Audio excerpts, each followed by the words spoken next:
Hi, I'm Michael Mina. Welcome to my backyard. Today I'm going to show you a grill that I'm so proud of. It took me and Sonoma 3 years to design this grill, but it is the perfect charcoal grill. This grill is extremely versatile. It's designed to cook ribs, chicken, salmon, you name it. Once you light the coals, the majority of the work is done. So one of the really exciting features is these pans, the prep pans. So what we did is we designed them so they could pop in and be very secure, so you can put weight on them. And then when you're done, you can simply remove them and pop them underneath. So one of the most important parts of a grill is the grate. We use cast iron. It's gonna give you the right sear and it's gonna keep its temperature. So while we call this a grill, it really actually is a grill and it's a coal oven.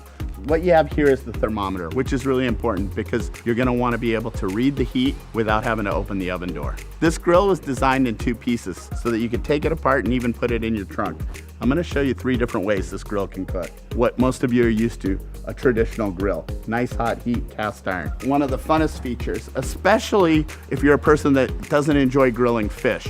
Indirect heat, just like a cajachina works. So here you have the coals, and you can go ahead and you can put this pan right underneath. Whatever you put under here is cooking a little bit slower. It's not gonna burn on you, and you're gonna get nice indirect heat without having to have a piece of fish stick. Really nice if you wanna glaze something, put barbecue sauce on something that's perfect for ribs. And then the third setup is the coal oven.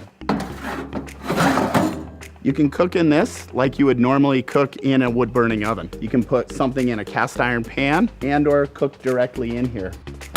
Close it up like that. You have a completely enclosed coal oven. Check out some of the recipes you can make on this grill at the Sonoma YouTube channel and go to williamsonoma.com to see how you can get one of these grills.